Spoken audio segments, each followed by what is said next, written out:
Norberts is having a sale. Their October sale is 10% off rockers, all the different rockers. You can have like a blue and yellow one. You can have the long green one. You can have one that looks like a turtle. Check them out. Go to norberts.com for 10% off anything with the code GymCastic. Norberts is also giving away a $50 gift card that can be used in anything in their online store. No minimum. Just follow Norberts Athletic on Instagram and then comment on the giveaway post. Today, we have, in honor of Halloween, Gymnastics Horror. And it's not Final Fantasy. And prepare yourselves. We have feelings. We have a discussion on replays because something just occurred that it relates to gymnastics and I want to talk about it. And when judges input scores wrong. This is another thing we have to discuss. Simone did the most gymnast thing ever on tour, and we have to talk about it. Plus, your favorite elites making their college commits. We'll tell you who's going where. It's October 21st, 2024, and welcome to the #1 gymnastics podcast in the galaxy. I'm Jessica. I'm here with Spencer from the Balance Beam Situation. Let's talk about the most important gymnastics news this week, which is, if you're a visual listener, you can watch this. And thank you to Mary, who sent this in, one of our great listeners since the beginning, who went to this tour stop somewhere in Texas. And this is what happened. Spencer, will you describe what you're seeing? I thought it was she fell into the chalk bucket. It wasn't like this upright bucket. It was like the one you put your feet in when you're getting ready to go. And she fell off the mat, stepped onto the chalk bucket. The chalk then flew upwards into a plume right onto Simone, and it's the most gymnast thing that's ever happened. It is the most gymnast thing that's ever. Like, she just casually takes a step, but steps right off the mat and onto the side of and flies everywhere. And everyone's laughing so hard at her, and it was the greatest thing ever. And then afterwards, she's like, "I'm just gonna get on the beam. I'm gonna stop talking and get on the beam because this is not going well standing, as we know. The things gymnasts aren't good at standing, stepping one step." The other knowing thing, where the mat is. Beam is fine. Beam is fine. Knowing where your body is in space as you are on the ground doing normal things, no. Very hard. There are many things to trip over in a gymnastics setting. So the other thing, you guys, I'm going to the Simone Biles Rising documentary premiere on Wednesday. So behind the scenes, I'm going to tell you all about what happened at the premiere. Look for some content coming up maybe on our socials from the premiere. So I'll tell you everything. I'll tell you who's there, what's going on, all the behind the scenes things. Do you remember when I told you when I went to the tour rehearsals and watched rehearsals that Frederick Richard, it's not Frederick Richard, Olympian, probably the best, U.S. male gymnast. I know who he is. I know, I'm just telling you. All right, yeah. Just in case there's anyone new. We've talked about Frederick. Yeah. Anyway, I saw he was doing Brett Schneider's, and I was like, oh my God, what are you doing Brett Schneider's like on tour? I want you, if you're working on it. And he was like, I got to learn it. Like, I'm here now. I got to take advantage of the situation and work on this. And I was like, okay, but you're not over a pit. You're, just on the regular mat. I mean, they have big, squishy mats for tour for when they practice. But I was like, can you wear a helmet and a neck brace for this, please? And he didn't think that was as funny as I did. But we do have an update from Fred working on his Brett Schneider. So the Brett Schneider. Okay, you just spent 7 hours talking about how it's Frederick and not Fred, and then I called him Fred. God damn it! That's why I introduced it like that, so I would remember. Yeah, so it didn't Fred, work. If you're a visual listener, we can look at this. He has an update on his Brett Schneider. So can you describe to the people what a Brett Schneider is? Oh, a Brett Schneider is probably maybe the hardest skill on high bar. It's a Kovac with 2 twists. So we often see a Kovac with 1 twist on high bar. That's called a Coleman. This is a double twist. The thing is so good is his form is so good. His knees are together and his ankles are together on this, which is so hard. Anyway, Frederick Richard continues to be super impressive. Okay, I want to talk about some other news that is happening. Specifically, do you remember the episode that we did called Romanian Infighting, which was... I mean, I feel like 20% of our episodes could be called Romanian Infighting. I will link it in the show notes if you haven't listened to it. It was about the time that that Panor, the great gymnast from Romania, Olympic medalist, etc., who was an athlete rep, went on a TV show for 45 minutes and talked about how she felt insulted by a gymnast at World Championships from the Romanian team. The other thing I talked about in that episode was journalist Alina Alexoi of Romania and what happened in the mix zone. This was when this journalist, who's a member of the Romanian Gymnastics Federation and a member of the Romanian Olympic Committee, after we had done an interview with Ana Barbosu in the mix zone at Antwerp Worlds, Alexoi approached her and called her a very rude name, which is, it has been translated to me by Romanian speakers as something close to the C word in English, like that kind of disgusting of an insult. So after the Olympics, the Gymnastics Ethics Foundation and the FIG suspended Alexoi, which is a huge deal. They're basically like, we won't credential you as a journalist going forward. Like, no date on this. We're not going to credential you anymore. And then the Romanian Gymnastics Federation has now followed suit, in addition to European Gymnastics, which Romanian Gymnastics is a member of, and are like, we're also suspending you. You will remain not active as long as the FIG will not credential you. So that's like a very big step, because this is a member of their Olympic committee. Like, this is not, this is a person of a very high stature in Romania, a very powerful person, not just, a journalist. So, yeah.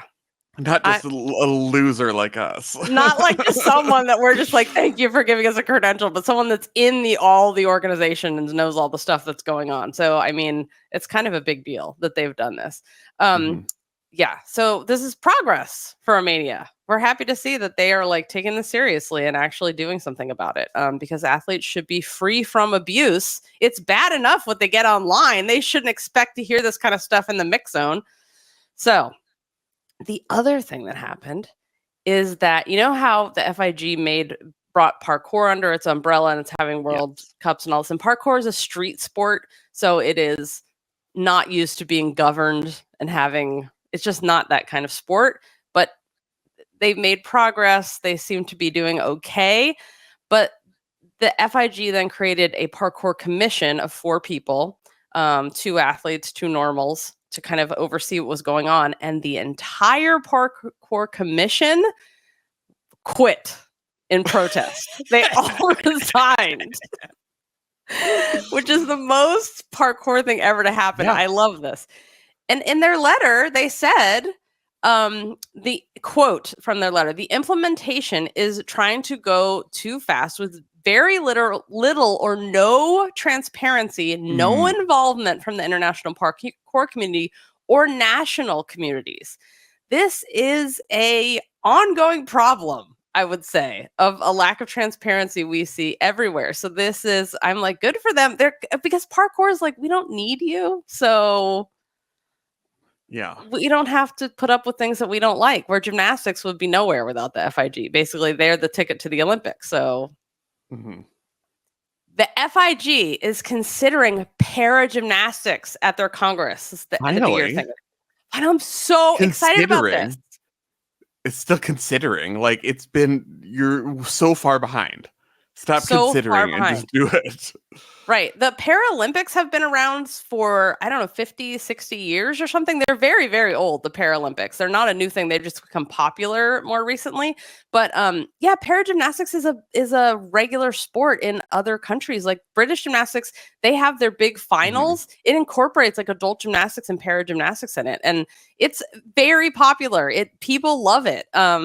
So I think this is great. I'd certainly like to see USAG do more para-gymnastics stuff. Yeah. So, and that doesn't mean you have to exclusively do para-gymnastics. It just means you have another way to compete if you want to, because you can still compete in regular gymnastics. Also, I was looking at what's happening at Congress and who's up for re-election. And this is the big Congress where people get elected for the next 4 years and all of that stuff. Right. So imagine. I know. Imagine the bar at the hotel. Is what I'm saying. It's a Maku. You think it's big at meats? Oh, the deals. And it's in Baku, so I'm sure everything is comped. The whole hotel is comped, whatever you want. So the thing I was thinking about with this isn't like new news, but I looked at who's up for election in all the committees, all the technical committees, all the heads, and there are so many people running unopposed. There's so many opportunities for, like, I just think, like, if you really, really love gymnastics and you really, really want to see things change, become a judge, be good at administration, learn the skills of diplomacy, and be a politician. Work your way into these positions. The women's technical committee head, Donna Telasachi, running unopposed, which we already knew, but so was the rhythmic president, the aerobic president, the parkour president, Gymnastics for all running unopposed. Great. You guys. But there are some people coming back, like Steve Butcher is coming back running for men's technical committee head. And that'll be interesting to see what happens, because I think he was a very popular men's technical committee head. Something happened this weekend. Okay. That was a big deal in the ball sports. Oh, well, that sounds dumb. I know. It sounds like super annoying, but the thing is, like, it reminded me how we have to remind people, and especially this is basically, I'm giving you ammunition, you guys. I'm giving you ammunition when people talk shit about gymnastics. They're like, oh, it's so subjective. All judging is subjective, or it's not. I think gymnastics judging is the least subjective, but this is a subjective situation that happened. So here's what happened. Just a reminder, tell this story if anyone talks shit about gymnastics, that there are problems in every sport, just like there's abuse in every sport. It's not a gymnastics problem. So this is a football game, a college football game. Oh my God, you're going to talk to me about football. It's so disgusting. I know, I can barely stand it myself, but it's just to make a point about gymnastics. So it was Georgia v. Texas. Nobody cares. But anyway, it was, if you want to look it up, those are the teams that were playing, but they're irrelevant. I'm surprised you know about this. I thought Fact Checker was anti-college football. He is, but because this is a controversy with judging, he sent it to me. So credit to Fact Checker for this. So basically, in this instance, a replay is not allowed, just like gymnastics. Like, you have to judge right there on they're called referees, but they're judges in the football. So no replay allowed, just like gymnastics. Judges weren't allowed to watch the replay. So there's no inquiry on this. So you can watch a replay like gymnastics when only the superior judge can intervene or do it. But it played on the big screen, just like gymnastics. And seeing that the call was wrong, like gymnastics fans think Athens Olympics high bar final, the fans got very upset, right? Just like gymnastics. The difference is these fans threw trash on the field. Sure. Not like gymnastics fans. Gymnastics fans only throw trash online. They don't do it in person. That's the nice thing about gymnastics fans. But it played over and over and over on the big screen, right? Just like gymnastics. So suddenly the judges reversed their decision. Unacceptable. Now, they weren't allowed to watch a replay, but 10 minutes later, after the game was delayed and all of this stuff, then they changed their decision. So did they change it probably because they saw the replay over and over and over? Yes. So my question, like, this is very much like the Paris Olympics, where the score was changed essentially after the meet was over, but it went to an inquiry and someone watched a replay and then it was changed, but then it was changed again 10 days later after the Olympics ended. So my question for you is, should judges always be allowed to watch a replay if they feel like they're questioning? Not just like willy-nilly, but if they are like, I didn't see that really well, can I watch a replay of it? Should that be allowed? Yes. I mean, the goal is always accuracy above anything else. So if you need to watch a replay to establish accuracy, then you should, within a reasonable time frame, because these ball sports and their replays and their delays and how long it takes, unacceptable. Oh my You God, nothing if you're not happens. Yes, football, nothing happens. You're watching 20 seconds of people running around and it's like 2 hours long. It's so boring. You don't even get me started on golf. Anyway, continue your point. I've lost my point now. If it's not immediately clear, then you have to go with your first instinct. And then Yeah. it needs to be seconds. Like if you're watching it over and over again, then you just have to go with your first instinct. You can't sit there watching it over and over again and making it take even longer to come up with the scores. Yeah, I agree. I can see this being like, well, this judge watched a replay for this team over and over and over, but never watched a replay for their own team. That kind of stuff Ooh, being an yeah. issue. Oh God, college judging with a replay. Oh my God. Imagine how many yellow cards Jay Clark is getting. It's every meet. There's going to be a yellow card. That would be a disaster. This is what I thought at fascinating first. disaster. Yeah, I was like, oh, replays. This is where they're like most needed. So yeah, I mean, you can watch replays if as long as your team records it, you can take your recording to the judges with an inquiry and be like, boop, watch this. But so there's that. It's supposed to be a specific angle, but I also wanted to bring up another story, which I briefly talked about after the Jordan Childs bronze medal debacle. Mm-hmm. I need to call it more than it's just the bronze floor debacle because it affected 3 gymnasts in a very badly. But yeah, so the Paris medal debacle. I wanted to talk about another thing that, Sinead Booth and Arthur Davis, they were the first Acro world champions for the US. And they went on to do many things in the sport and circus arts and stuff like that. And Sinead still performs. So the time Sinead responded to the to Jordan's bronze medal case when it first happened and said that, they also basically won on an appeal. So I asked her for more details on this, and this is what she told me. This is crazy. Okay, this is 2002. So the judges wrote their scores down correctly. And then they give them to the head judge, and the head judge, boop, boop, boops, enters them digitally into the system. The scores were correct on paper, but the head judge entered them wrong. So their coach sees this and like, no, this is wrong. They think they've gotten second to Russia. They are standing in line waiting to go up on the podium, and their coach is raising a ruckus, trying to file an appeal. But there's no appeal process for you entered the numbers wrong, right? So the head judge finally is like, oh yeah, I entered it wrong. So they finally, right before they're going to walk up onto the podium to get their awards, find out that they have fixed this digital entry error, and now they have tied Russia for first place. This is great. That's not even the most controversial part because it was fixed. The most controversial part is that during the photos, so they've tied, right? But this is the first ever for gold medal for the US. Right. During the photos, afterwards, where you hold the trophy and, you stand there with all the photographers, Russia asked if they could see the trophy. So they were like, oh, sure, here, you can hold it while, take your pictures. Then Russia takes off with the trophy. They absconded with the trophy, never to be seen again. The Excellent. FIG said, we will fix this. This is obviously unfair. You should also have a trophy. FIG never fixed it. The trophy has never been recovered. No trophy? No trophy. They never got a trophy. Being the first US team ever to win gold. And it's a tie, but still.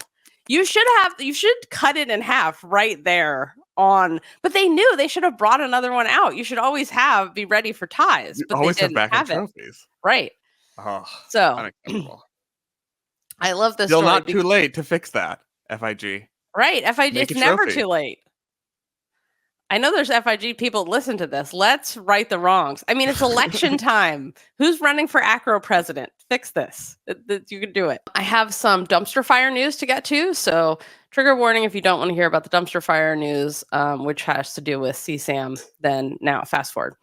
So A youth gymnastics photographer, David Yellen from Royal Oak, Michigan, was convicted of distributing child sexual abuse material. His sentence was postponed to determine whether gymnasts will be allowed to speak at the federal court hearing. Yellen faces a mandatory sentence of 5 years and a maximum of 20 years after he admitted he made the files available in an online peer-to-peer network. I also want to point out that the Detroit News has done some great work, and I really appreciate them. They did a lot of great work during the Nassar trials, but they have identified these crimes incorrectly by not using the term CSAM. They have used the term porn, and we do not do that. So Detroit News, make sure you change that and educate your writers on in the future. It is something that, has changed in recent years, and it's just an important thing to know. The Russian Olympic Committee head has resigned. Goodness. Yes.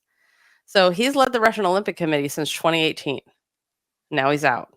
Paving the way for Nagorny, I guess. I guess Nagorny's next. That's the thing. I was like, does Putin have something on him?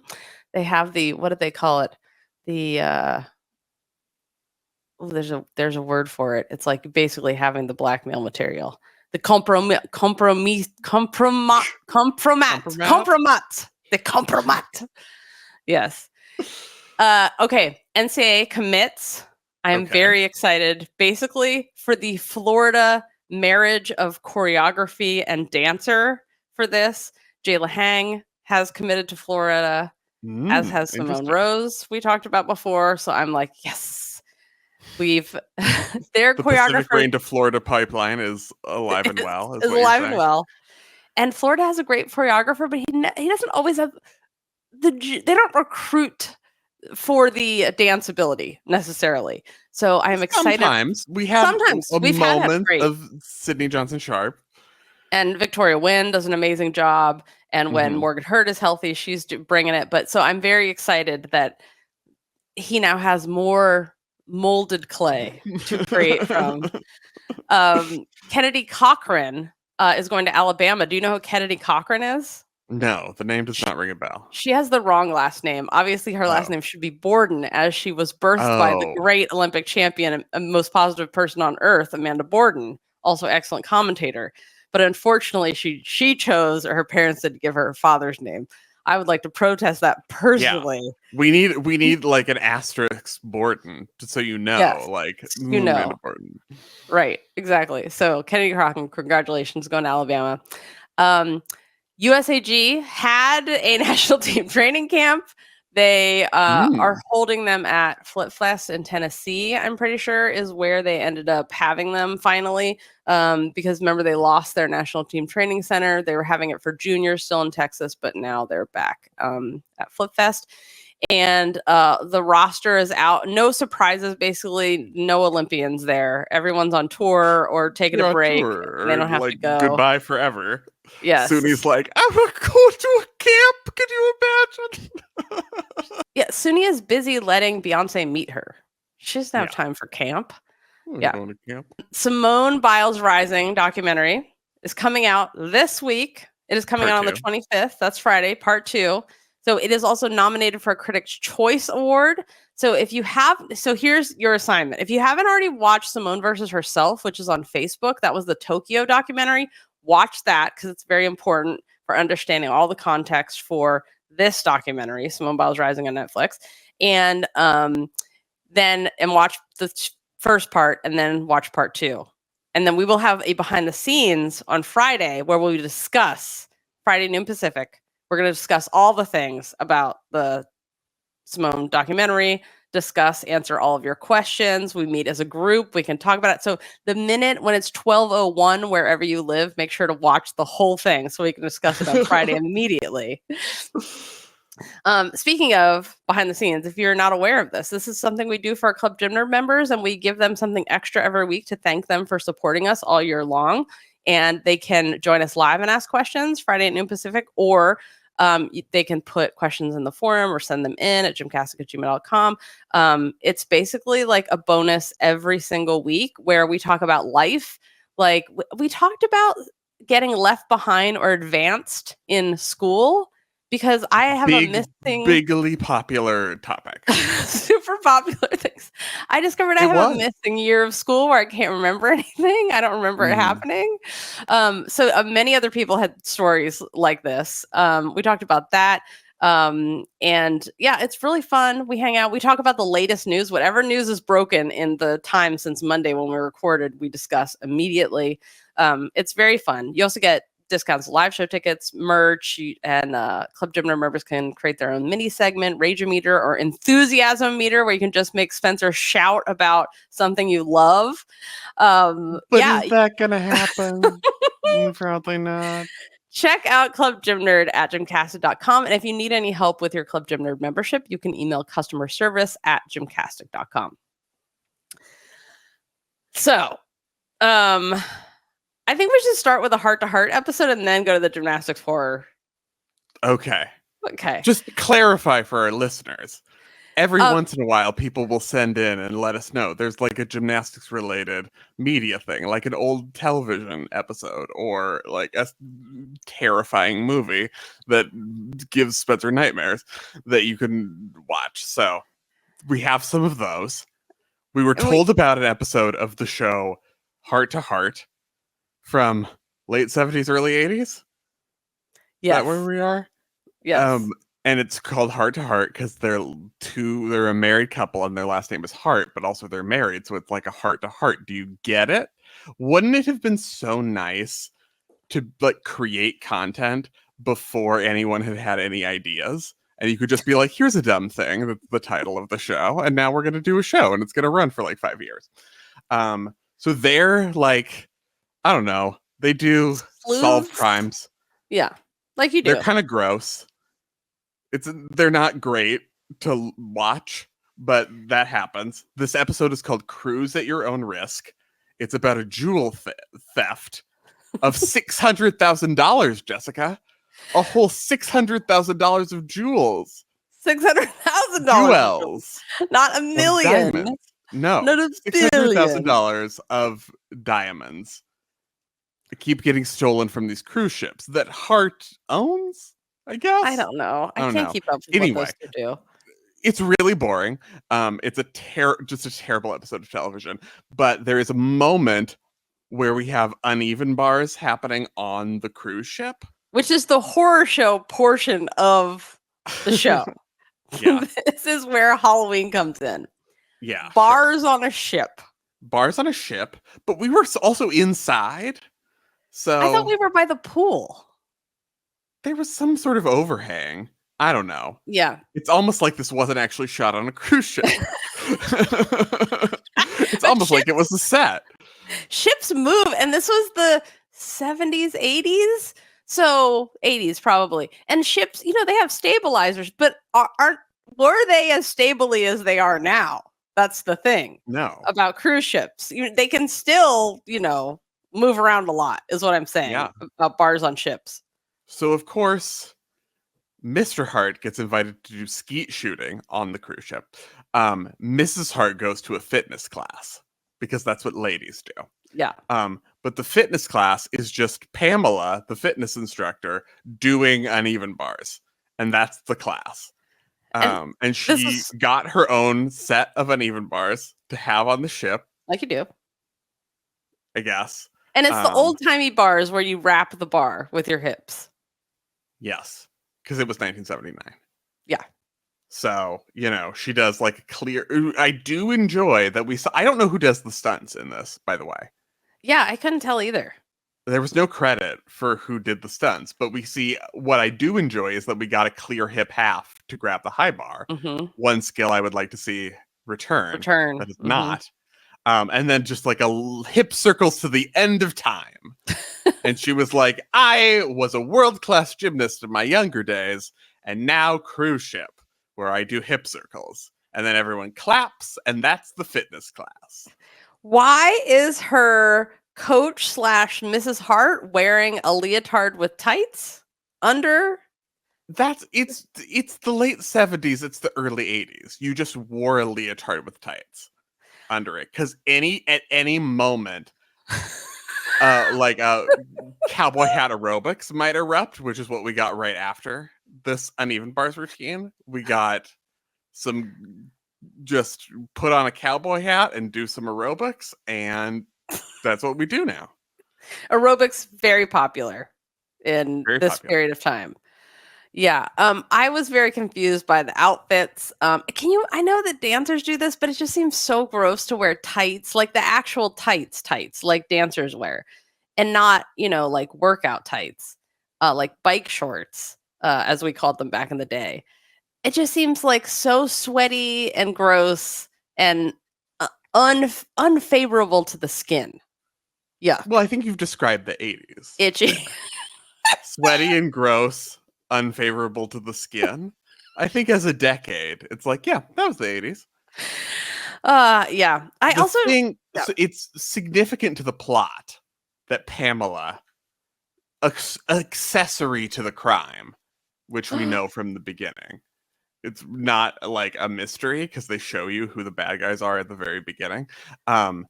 Is a gym. It's important that she's a gymnast because she is therefore tiny and can get into the porthole to steal the jewels. And that because they were like, how could a man get through this porthole to steal the jewels? And it's like, oh my God, it's a lady. Because ladies don't do crimes. And they never heard of a jockey before, so they couldn't find any small men. I will say she has to do some rope climb at the end and is very slow at the rope climb. Like she would have failed the physical abilities testing at the ranch. Oh no. There's no way she's getting through that. That's unfortunate. Did she at least like vault into the porthole? We got nothing. There's very little gymnastics in this show. It is an uneven bars routine to show that she's gymnast, to show that she's tiny and can do it. And that's about it. Now, I would like at this point to put a call out to our brain trust that is GymCastic listeners who have had many, many interesting lives, some of whom were circus artists and performed on cruise ships. If any of you have done gymnastics or acrobatics of any kind on a cruise ship, I would like to know how when does it get dangerous enough that they stop you from doing the acrobatics? Because in general, I think it's just, I think that's a good question about cruises.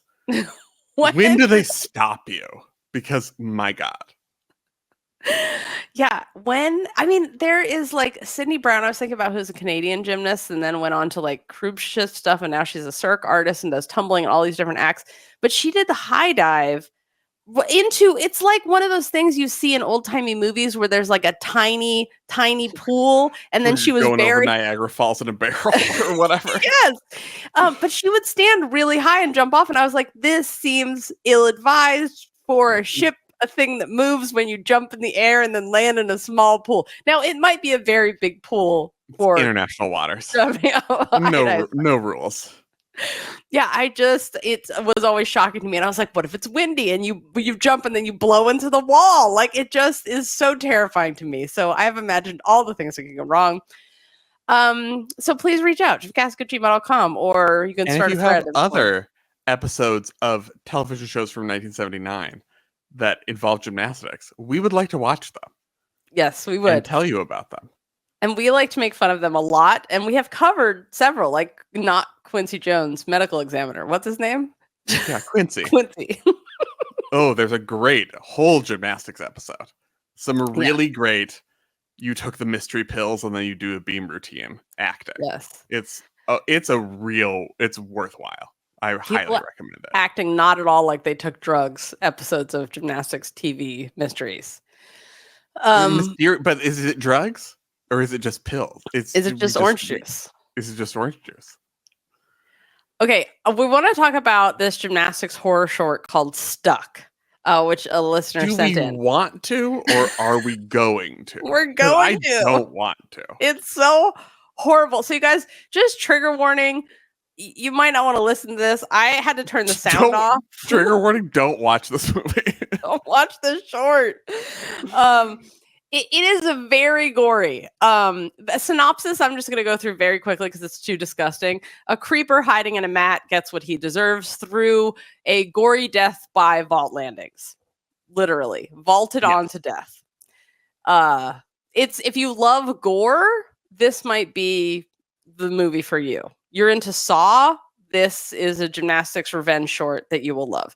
The most accurate parts of this, I think, was like a woman calling the police to be like, there's a creepy guy harassing us in the parking lot, and the police ignore it. They're like, you can park in a parking lot if you want to. This isn't creepy. And she's like, no, I'm telling you, this guy's creepy.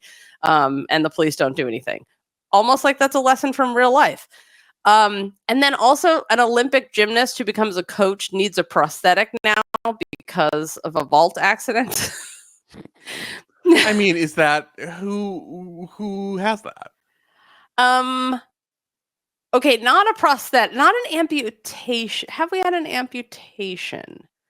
We've had many almost amputations, but not an. But like, well, it's not really clear if it's she is wearing a prosthetic or if it is that she has to wear like a brace all the time to walk. There's a lot of like big limp acting. There's a limping. There's like turning a thing and like it crunches into place.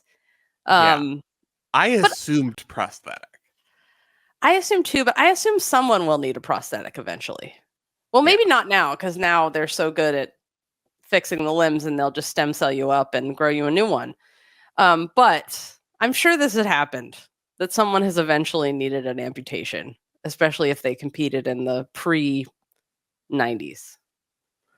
In terms of accuracy, I will also say, obviously, they shot this in an actual gym. Yeah, which is nice. It's super cramped and not like a clean palace, like sometimes in gymnastics in movies where it's like no chalk has ever been in this room.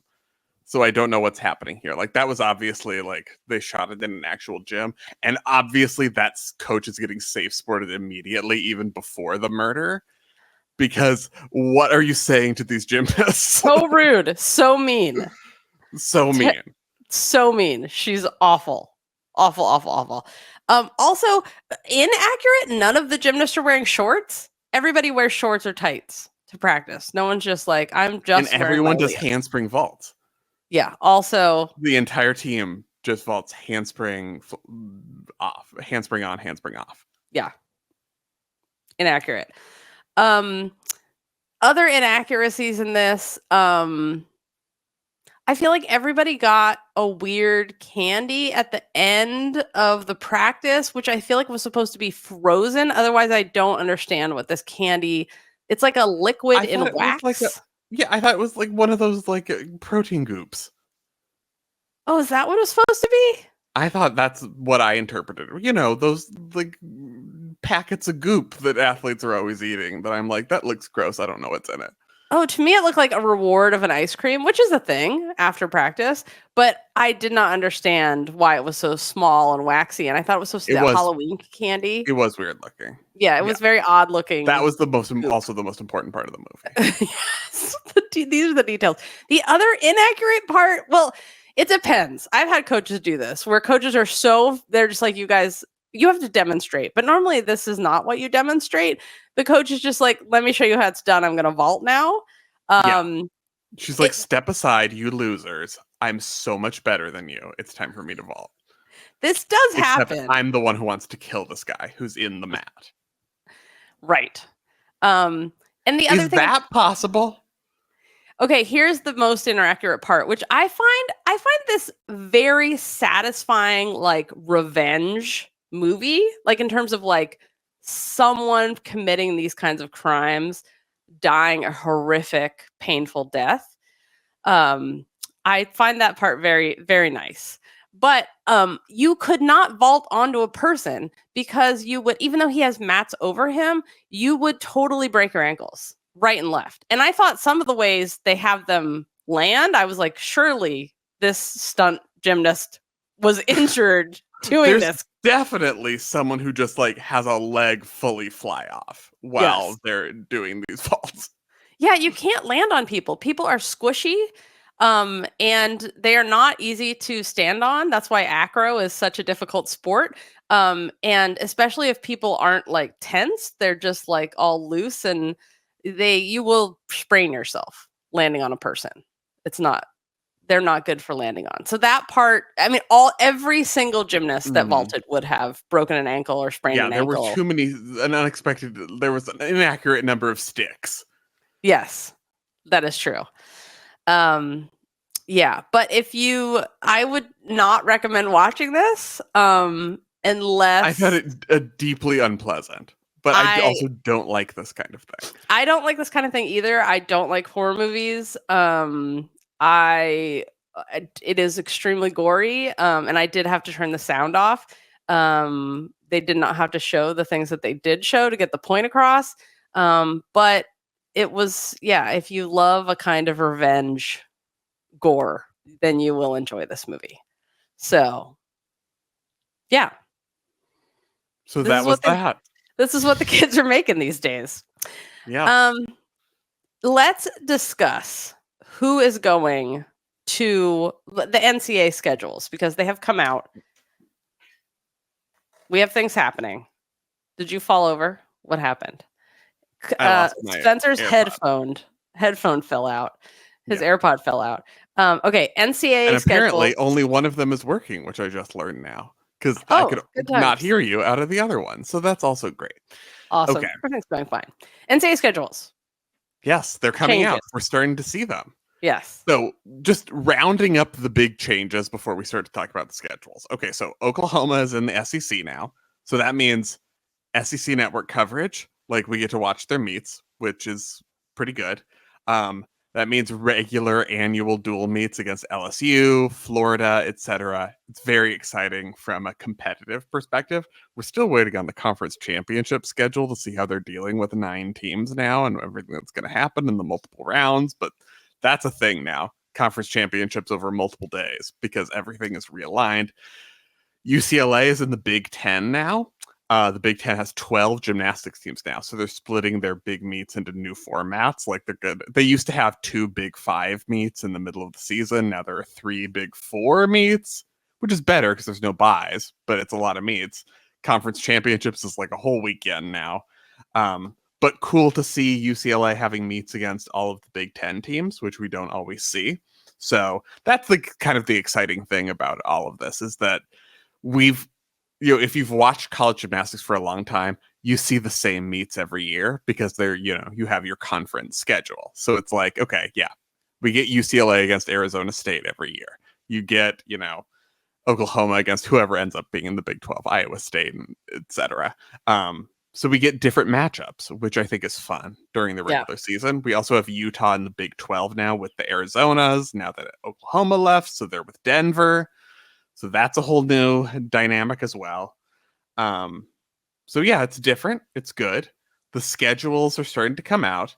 Obviously, as per usual, we have like a secret California meet the first weekend that there's no details about. And if history is any precedent, it will be taken to like an hour and 10 seconds before the meet starts. And then they'll be like, here's the schedule.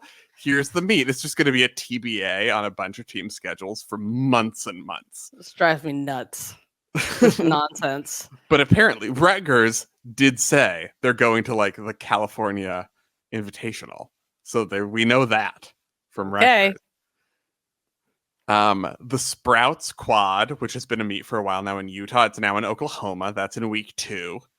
So that's going to be a good one. There's also a big San Antonio meet. Lots of traveling to big multi-team competitions, which has been an increasing trend, and we're seeing even more of that we want to go to the big meet, which I think both is oftentimes they're related to dev meet, and it's a good recruiting opportunity for the coaches.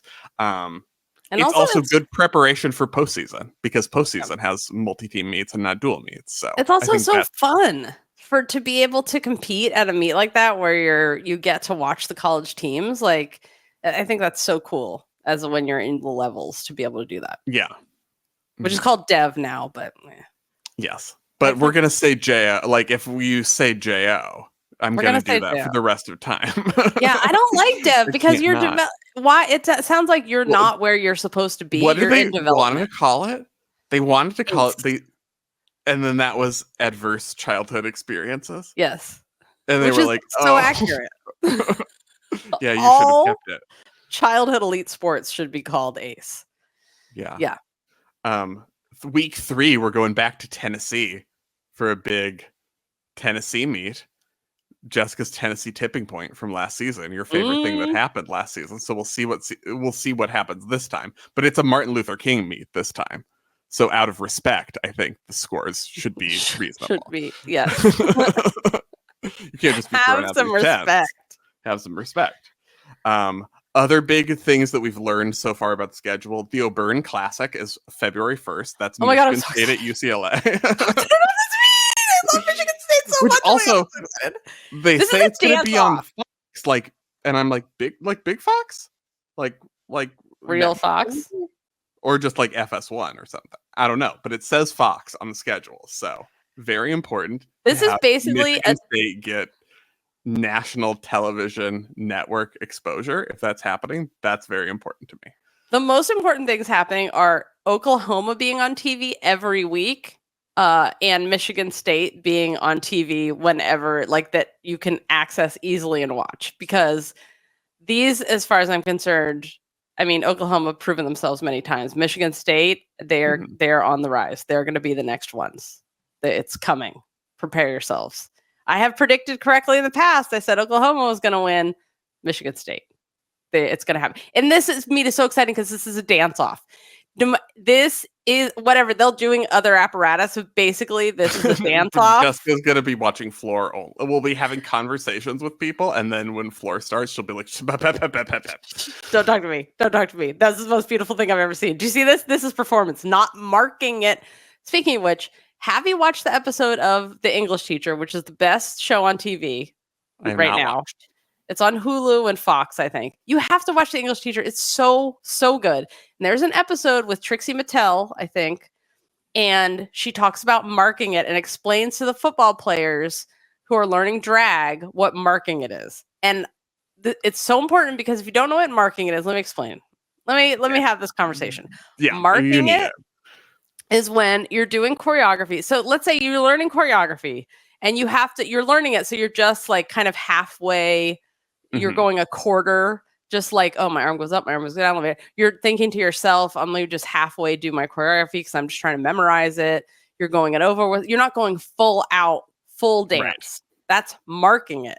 Sometimes if professional dancers are injured, they try just to get away with something. Like I remember when I was an intern at the FX show in Vegas, a couple of the dancers were like, yeah, I'm hurt. I can't do this full out, but I'm just going to mark it and see if anybody notices. There's a dance captain who's like watching, noticing in case you're actually not doing your full out dance, because they're rehabbing an injury. So they kind of put themselves in the back and I'm just going to mark it. This is unacceptable in gymnastics. If you cannot dance full out, especially in college, like in elite, I mean, my God, elite's getting better, but we've got bigger fish to fry. Elite's got its own problems, but you have to full out dance. If you don't have the cardio for that, you have to up your cardio. The problem is that there's, people who are lovely human beings, but get tens for only marking it and not actually dancing full out. When you have other schools listened to the show before, who Jessica is talking about. A wonderful gymnast. A wonderful human, wonderful gymnast. We absolutely adore her. But there's no motivation to why should you try harder if you don't need to and you can still get tens. But Michigan State and UCLA doing the most. So, and Oklahoma, I would put in that category too. And Victoria win. So I'm very excited for this meet, correctly named the O'Byrne Classic Dance-Off. It's not really named that, you guys. In case it's not really named that, but we're calling it that, and we're going to try to make it a thing. What if you had a meet named after yourself? My God. This has been suggested before, that we do a fundraiser that's basically a meet, and it's basically a dance-off. And we change the rules so it's like an adult meet and also a college meet, but it has special, do a crazy skill award and, the best dancer, the best performance. I mean, Yeah. if anyone wants to I'm help us host worried that. if you had a meet named after yourself, because then it wouldn't follow any of the rules. And I would get very upset. It I'd would be all be very by frustrated. applause meter I would and have to nothing do a else. rage-o-meter about your meet because there were no scores. And it would be one big tie. That's right, because everyone deserves to be loved, and their gymnastics is wonderful. Yeah, okay. Other That's schedule notes. So one thing, it's fun, as I mentioned, it's fun to have new matchups, new dual meets that we don't typically see, but there are ones that I find to be important on the schedule that you want to still remain. So we still have Utah and UCLA are still having a dual meet. That's on March 15th. That's very important because that's like, a beefy rivalry. That's a hearty rivalry in college gymnastics. Do you think that's the best one?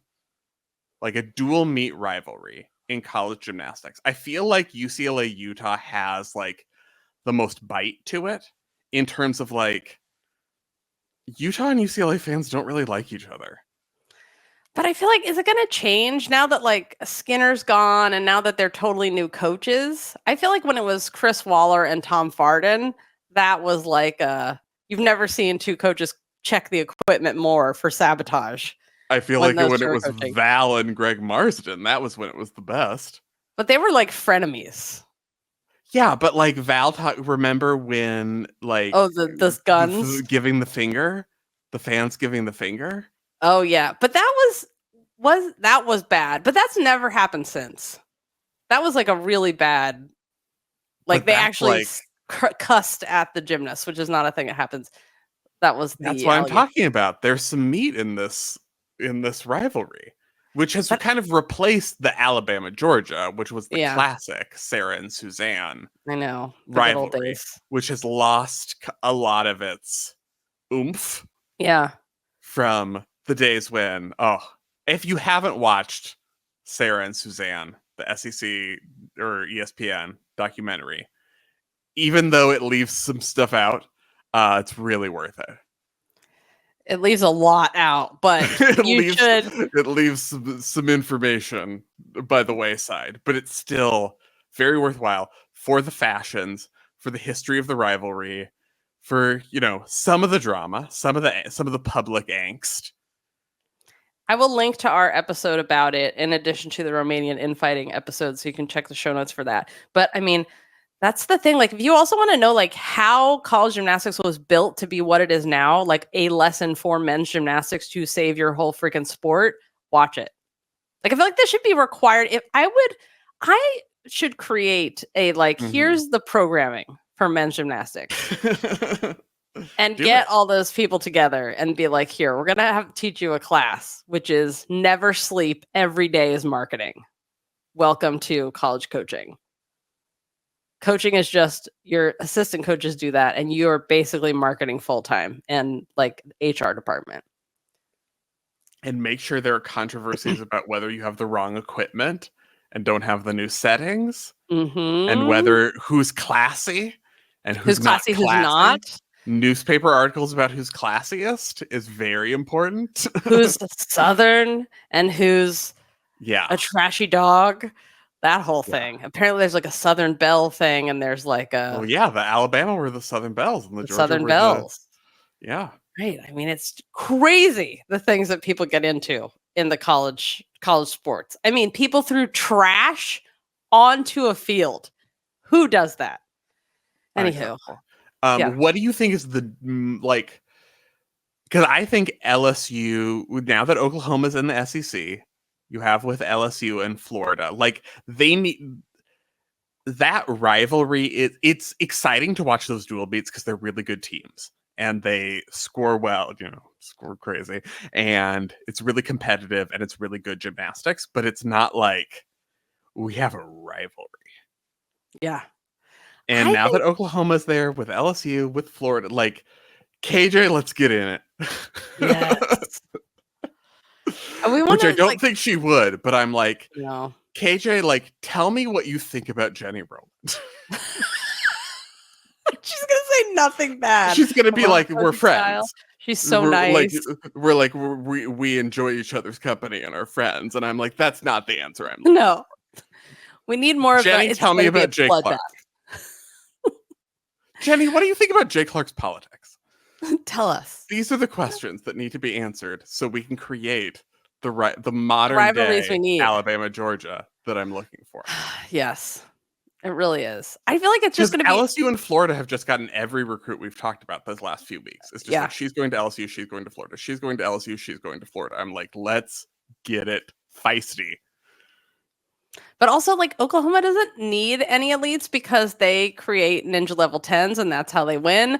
Now they have elites, but I think it's going to be Oklahoma versus everyone, like in the SEC. They're just not going to have. I mean, maybe rivals will happen because maybe we're going to have some student sections do some stuff, which hasn't happened in a long time. Like, no one's done the newspapers of falling asleep. None of that's happened recently. Even the gymnastics at Auburn have kind of gotten positive.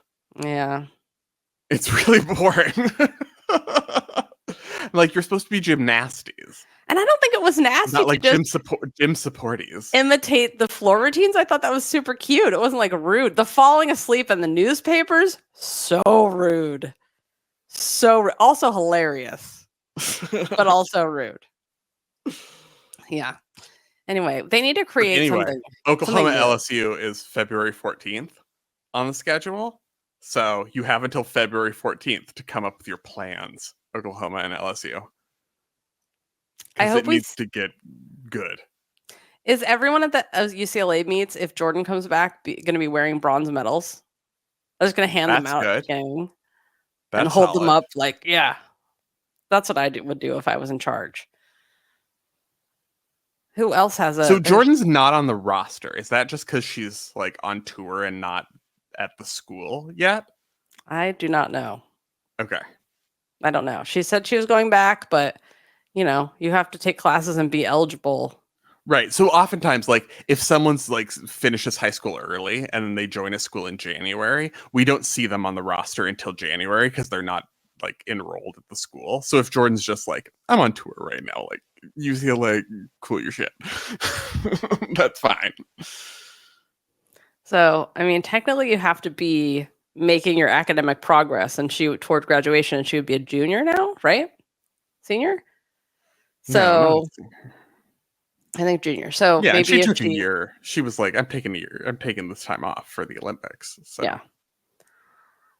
So yeah, I guess if you take the year off, then yeah, I guess we'll find out. If you have Halloween gymnastics stories for us or Halloween related movies we should watch that have gymnastics in them, not Final Fantasy, because we've already covered that and that's the most famous one, but anything else that we should watch, please send them in. Halloween episode next week. If we get more, we can cover those. Or if you just have Halloween-like stories about gymnastics, if you had snakes in the pit, like the Australians that wrote in, if you had rats in the pit, like Tracy Talavera and McNamara talked about at the Oregon gym, because there was tried to do bars in a costume. Yes, all of those things. Or if you had someone wear a costume to gymnastics, or you wore a costume as a gymnast and then were challenged to do gymnastics in the costume and it went horribly wrong, those are the stories that we're looking for. Yes, write us at GymCastic@gmail.com, Halloween story. Or you can join us on Behind the Scenes on Friday at noon Pacific. And we can talk about all the things. Well, we'll mostly be talking about the Simone documentary. Yes, but also That's all the right. things. Yeah, but maybe the week of Halloween, right before Halloween, because we're doing our behind the scenes on the week of Halloween. It will be on the Wednesday before Halloween at noon Pacific. So we can prepare all of our stories for then, because there won't be a behind the scenes on Friday of Halloween week. We don't need dates. It's just Halloween week. Everybody knows what that is. Let Jessica loose in front of the numbers. So don't make me say any numbers out loud. It will all go badly. All right, you guys, take off on gay, split on rights, and we'll see you on Friday for Behind the Scenes at noon Pacific. Thanks for listening.